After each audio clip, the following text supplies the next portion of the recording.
అందరికీ నమస్కారం.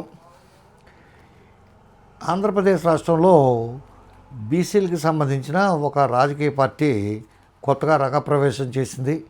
భారత చైతన్య యువజన పార్టీ బీసీవైపీ అని చెప్పి బోర్డు అనుకుంటాను ఆయన ఇంటి పేరు. రామచంద్ర యాదవ్ గారు ఆ పార్టీని స్థాపించి దాని ఎస్టాబ్లిష్మెంట్కి కృషి చేస్తున్నాడు.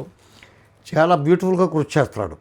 అంటే ఇది వేరే వాళ్ళని ఎవరినో కించిపోతాను కాదు, చాలా శ్రమ పడతాడు ఆయన బీసీ శివగర్జన అని చెప్పి ఒక సభతో చాలా డిస్కషన్ రీచ్ చేశాడు ప్రజల్లోకి ఆల్మోస్ట్ అందరికీ ఆయన తెలిసే విధంగా చేసింది. ఇంతకుముందు కూడా ఆయన కార్యక్రమాలు అవి చేశాడు, చాలా కార్యక్రమాలు చేశాడు. ఎన్టీ రామారావు విగ్రహం ఇష్యూ, యాదవులకు సంబంధించి అలాగే ఏదో చిన్న కార్యక్రమాలు చేసినా సరే ఆయనకి ఈ బీసీ సింహగర్జన అనేది చాలా పెద్ద పేరు, గొప్ప పేరు తెచ్చిపెడుతుంది. ఎందుకంటే ఆ శివగర్జన చాలా బ్యూటిఫుల్గా చేశాడు. ఆ స్టేజ్ కానీ, ఆ ప్రాంగణం కానీ, అక్కడ వాడిన ప్రతి వస్తువు, కుర్చీలు కానీ, కార్పెట్ కానీ అన్నీ కూడా అల్లాటప్పగా చేసి ఏదో బీసీలు చేసుకుంటున్నారా లేకపోతే ఇలా డబ్బు లేని వాళ్ళు చేసుకుంటున్నారా అనే విధంగా కాకుండా చాలా జమీందారు పార్టీలు ఆంధ్రప్రదేశ్ రాజకీయాలను శాసించే తెలుగుదేశానికి సంబంధించిన ఎన్ఆర్ఐలు మీటింగ్లు పెట్టుకుని మిగతా వాళ్ళు చులకంగా మాట్లాడి ఏదో ఒక డబ్బులు పడేలా ఏదో ఒక పడేంట్రా అనే విధంగా మాట్లాడతారు కదా.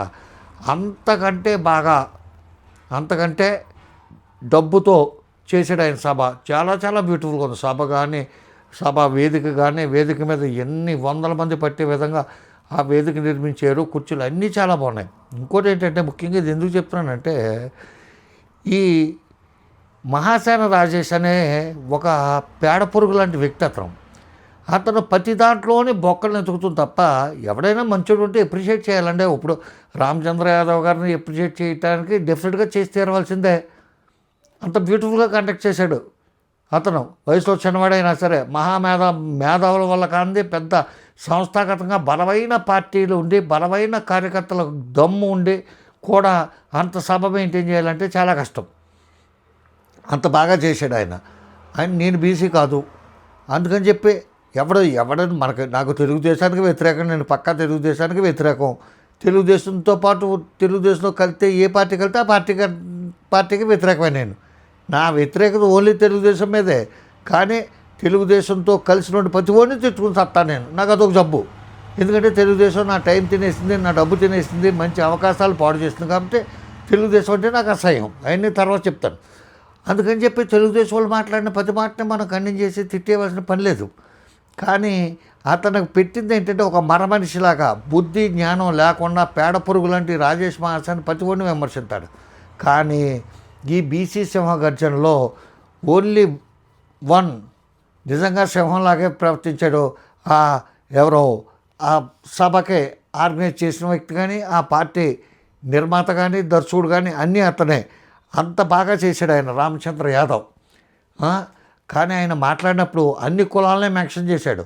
కాపు కులాన్ని కూడా మెన్షన్ చేశాడు. మా కాపు కులంలోనే పెద్ద నాయకుల్ని, పేరు చెప్పవలసిన నాయకుల్ని మెన్షన్ చేశాడు. ఎవరిని కూడా ఒక చిన్న మాట కూడా తోలనాడలేదు. ఇదే సందర్భంగా నారా చంద్రబాబు నాయుడు గారి మనవడు నారా లోకేష్ గారికి ఏకైక సంతానం, ఓన్లీ వన్ సన్, అతన్ని మెన్షన్ చేశాడు దేవాంశ్. ఎందుకంటే బీసీ హాస్టళ్ళ పరిస్థితి బాగోలేదు. అక్కడ భోజనాలు కానీ, వసతులు కానీ ఏమీ బాగోలేదు. దారుణంగా ఉన్నాయి ఆంధ్రప్రదేశ్ రాష్ట్రంలోని చెప్తానికి ఉదాహరణగా ఏమన్నాడంటే, ఏమంటే మీకు కూడా ఒక మనవడు ఉన్నాడు కదా, లేకపోతే మీ అబ్బాయి ఉన్నాడు కదా, చదువుకుంటున్నాడు కదా, అతన్ని ఒక్క వారం రోజులు బీసీ హాస్టల్లో ఉంచండి, అక్కడ పరిస్థితులన్నీ అర్థమవుతాయి. ఇంటికి వచ్చి అక్కడ అంత బాగున్నాయి ఇంత బాగున్నాయి అని చెప్తాడు. అంటే ఎటకారంగా, అంటే అక్కడ ఏమీ పరిస్థితులు ఏమీ బాగోలేదు, దారుణంగా ఉన్నాయి. అయ్యి బాబా అక్కడ ఉండలేకపోయాను, దోవలు చంపేసి కింద పడుకుంటూ ఆ భోజనం నోట్లో పెట్టలేకపోయాం, ఇలా చెప్తారు కదా ఆ పిల్లలు ఎక్కడికైనా పంపితేనే అని చెప్తారనే ఉద్దేశంతో చాలా డిగ్నిఫైడ్గా చిన్నపిల్లలను కూడా చాలా గౌరవంగా మెన్షన్ చేశాడు. చంద్రబాబు నాయుడు గారిని కానీ, లోకేష్ని కానీ అందరినీ కూడా చాలా గౌరవంగానే మెన్షన్ చేశాడు. ఆయన చేస్తూ కూడా నారా బ్రాహ్మణి గారు అనుకుంటాను, లోకేష్ గారి భార్యనే, ఆమెను కూడా అమ్మ క్షమించమ్మా, నేను వేరే ఉద్దేశంతో నీ కొడుకుని ఇందులోకి లాగలేదు, నేను మాట్లాడింది ఈ ఉద్దేశంతో ఈ విషయం చెప్పాలని గ్రహించడానికి వీలుగా ఉంటుందనే ఉద్దేశంతో ఈ విషయాన్ని మెన్షన్ చేశానని చెప్పి చాలా గౌరవప్రదంగా చెప్పాడు. ఆయన పార్టీ అభివృద్ధిలోకి వస్తుందా రాదా, బీసీలంతా ఏకమైపోతారా ఏకమవరా అంటే అవ్వరు అని చెప్పి అనుకుంటాను కూడా లేదు. ఎందుకంటే బీసీలు ఇవాళ వచ్చిన వాళ్ళు నిన్న వచ్చిన వాళ్ళు అని చెప్పి ఈ రామచంద్ర గారి పార్టీతో వచ్చిందని చెప్పి అనుకుంటారేమో. చాలా చాలా సంవత్సరాలు బట్టి బీసీలు ఐకమత్యంగా ఉన్నారు. బీసీ ఎంప్లాయీస్ కానీ బీసీ ఎడ్యుకేట్స్ కానీ చాలామంది సంస్థాగతంగా నిర్మాణాత్మకంగా ఉన్న వ్యవస్థ అది. ఎందుకంటే మీరు హైదరాబాద్ హిమాయత్ నగర్లో దగ్గరలోనే ఉంటుంది చూడండి బీసీ హాస్టల్ అని చెప్పి, చాలా పెద్ద బిల్డింగ్ అది. హిమాయత్ నగర్ పోస్ట్ ఆఫీస్ కూడా అందులోనే అద్దుకుంటుంది. వాళ్ళు ఏంటంటే Gouds the officials and professionals association అని చెప్పి గోపా అని చెప్పి మొన్న మీటింగ్ జరిగింది. క్యాజువల్గా ఏదో చూస్తుంటే దేంట్లోనో వచ్చింది, ఫేస్బుక్లోనో దేంట్లోనో ఒక ఆవిడ మాట్లాడుతున్నారు. ఆవిడ నాకు అంటే ఆవిడ అంతకుముందు యూట్యూబ్లోనూ చాలాట్లో చూసాం. చైతన్య కాలేజీకి వెళ్ళి మొత్తం రఫాడించింది. రఫా అంటే ఇలా తిప్పుతాం అలా తిప్పుతాం కాదు. చైతన్య కాలేజీలో ఆవిడ చూపించిందే శారద గారు ఉమెన్స్ కమిషన్ చైర్మన్, ఆవిడే చైర్పర్సను, ఆవిడ చూపించింది అక్కడ చైతన్య కాలేజీ వాళ్ళకి రఫా బాత్రూమ్ కానుంచి, టాయిలెట్స్ కానుంచి, బెడ్రూమ్లు కానుంచి, తిండి కానుంచి నిలబెట్టి బాగుందా, వాసన వస్తుందా లేదా అని రెట్టించి చాలా సంస్కారవంతంగా ఒక్క పదం తోలకుండా, ఒక మాట తోలకుండా తెలుగులోని, ఇంగ్లీష్లోని, హిందీలోని కూడా చాలా బ్యూటిఫుల్గా మాట్లాడింది. ఆవిడ గురించి ఎందుకు చెప్తానంటే అటువంటి నాయకులు బీసీలో చాలామంది ఉన్నారు, లేడీసు జెంట్స్ కూడా. బీసీలు ఐకమత్యం చేయటం, ఎందుకంటే ఎక్కువ మంది నాయకులు ఉంటారో ఎక్కువ క్యాస్ట్లు ఉంటాయి బీసీలో, అది పెద్ద డిసడ్వాంటేజ్ అవుతుంది. ఎందుకంటే యూనిటీ కోసం ఎక్కడైతే మైనార్టీగా ఉంటారో ప్రజలు కానీ, క్యాస్ట్ కానీ, మతం కానీ, అక్కడ వాళ్ళు యూనిటీగా ఉంటారు. అది చరిత్ర చెప్పిన సత్యమే. అటువంటి పరిస్థితుల్లో మళ్ళీ డివియేట్ అయిపోతాం సబ్జెక్టు. కానీ ఇంత చెప్తే ఈ రాజేష్ మహాసేన్ అనేవాడు చాలా పని ఒత్తిడి వల్ల చంద్రబాబు నాయుడుకి కూడా అపాయింట్మెంట్ ఇవ్వలేని పరిస్థితిలో ఉండి, అంత తీవ్రమైన ఇప్పుడు యుద్ధం జరుగుతుంది కదా, అందుకని ప్రతి క్షణం కూడా ట్రంప్కి సలహాలు సూచనలు ఇవ్వడం వల్ల అంట ఆ రామచంద్ర యాదవ్ అనేవాడు ఏం మాట్లాడాడో ఈ దేవాంశ్ అనే కుర్రోడు గురించి అతను వినలేదంట. మంచిగా మాట్లాడాడా, ఒకవేళ చెడుగా మాట్లాడితే మనం వినలేం, తట్టుకోలేం.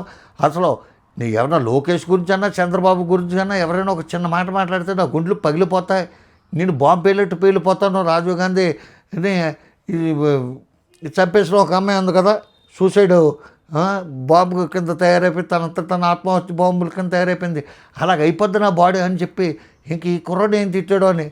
ఏమీ లేదు, ఒక్క మాట దొరక్క అతను అక్కడికి వెళ్ళి బీసీ సభలో ఏదో వాగుతాడు. నాలాగే నేను అడ్డమైన చెత్త వాగుతాను కదా, బూతులు మాట్లాడతాను కదా, రామచంద్ర యాదవ్ కూడా బూతులు మాట్లాడేస్తాడు. సత్యలాగా ఎగరేసేసుకుని కాలర్ ఎగరేసేసి మనం రఫ్వాడింగ్ చేసి రామచంద్ర యాదవ్ని ఎరగదీసిన రాజేష్ మహాసేన, ఆడేసుకున్న రాజేష్ మహాసేన రామచంద్ర యాదవ్కి ఇచ్చి పడేసిన మహాసేన అని చెప్పి టైటిల్ పెట్టుకుందాం అనుకున్నాడు. ఎక్కడేమీ వర్కౌట్ కాలా. చాలా బ్యూటిఫుల్గా జరిగిన సభ. కాకపోతే ఈ ఏడుపుకు తగ్గట్టే అక్కడ ఎవరో ఫోటోలు పెట్టారంట. ఆ ఫోటో ఎందుకు పెట్టారు, ఈ ఫోటో ఎందుకు పెట్టారు, కాపురు ఫోటో ఎందుకు పెట్టారు, లేకపోతే జడా శ్రవణ్ కుమార్ ఫోటో ఎందుకు పెట్టారు. ఎవరు ఫోటోలు పెట్టకూడదు. ఎవడైనా సరే దండ పట్టుకొచ్చాడంటే ఇతనికి వేయాలి, లేకపోతే ఇతను ఫోటోకి వేయాలి తప్ప నీకు ఏ ఫోటోకి వేసినా ఊరుకోడు, ఏ విగ్రహానికి వేసినా ఊరుకోడు, ఎవడికి ఫోటో వేసినా ఊరుకోడు. అంత నిస్వార్థంగా పనిచేసే వ్యక్తి అని పాపం తెలుగుదేశం పార్టీకి ఇతను. కాబట్టి ఎవడైనా కుచించుకుపోతాడు, కుంగిపోతాడు, ఎప్పుడూ పక్కోడు పడి ఆడకూడదు. ఎవడైనా మంచిగా మాట్లాడినప్పుడు మంచిగా అతను సబ్జెక్టు పరంగా డీవియేషన్ లేకుండా, ఏ వ్యక్తిని అవమానం చేయకుండా, వాళ్ళు ఎందుకు మీటింగ్ పెట్టుకున్నారో అవన్నీ కూడా ఎక్స్ప్లెయిన్ చేసి నీట్గా సభ జరుపుకున్నాడు ఆయన. కాబట్టి అతన్ని ఎప్రిషియేట్ చేయాలే తప్ప అందులో కూడా వంకలను ఎతికేసి ఇతను పార్టీకి సంబంధించి దేవాంశం తీసుకొచ్చేసాడు, అతను ఏమీ తీసుకురాలేదు. అతను చెప్పిన ఎగ్జాంపుల్ కరెక్ట్గా సమయానికి, సందర్భానికి, ఆ విషయానికి, ఆ వ్యవహారానికి సూట్ అయింది కాబట్టి అతను ఏమీ తప్పులేదు. నమస్కారం. రామారావు. జై హింద్.